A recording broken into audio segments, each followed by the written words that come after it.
Okay, we've looked at we've looked at what you both prefer, but what is actually happening? People in their 20s, are they reading more of this kind of books, or are they reading more from their e-readers?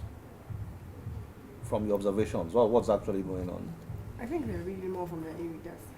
You think more Yes. people in their 20s read from their e-readers Because it's, than yes, this? it's easy and it's accessible. It's more convenient. You can't pick, like you said, you can't take all these 9 books and move when you're traveling or going on vacations or going on holidays. You go with your iPad, you go with your Kindle devices and your phones. So you are saying from your own observation in Nigeria, Yeah. more Nigerians in their 20s are reading from here than here. Yes. What do you think? Is that your observation too? much Regardless of your position? Much to my displeasure, it's probably true. It is probably true.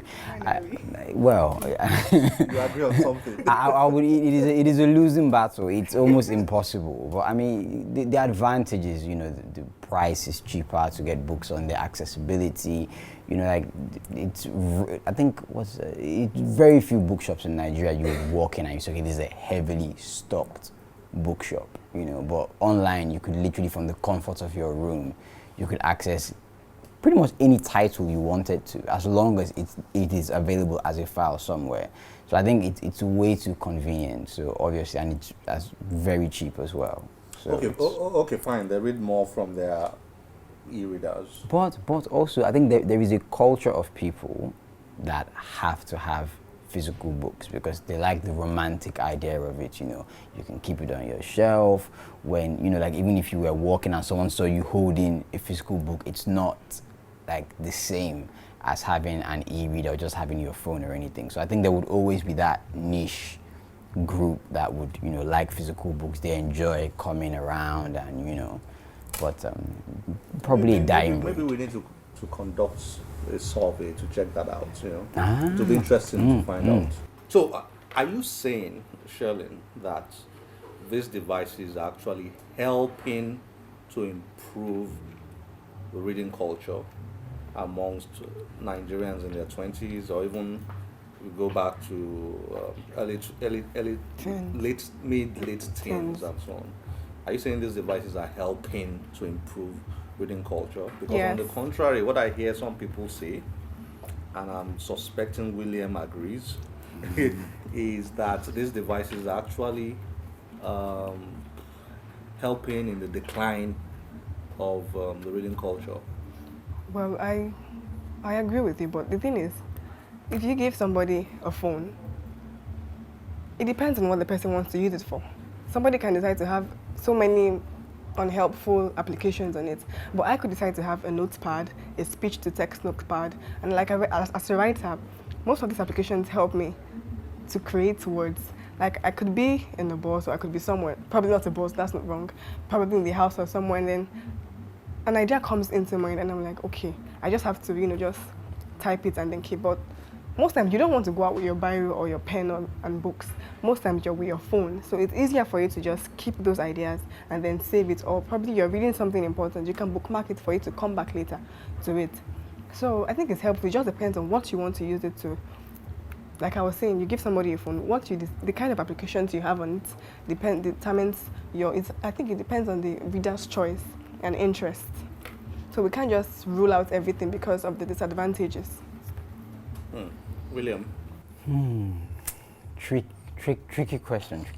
I mean, I think there's this thing I always tell people: if a distraction does not exist, it cannot distract you. But once it exists, there is now the potential that it could distract you.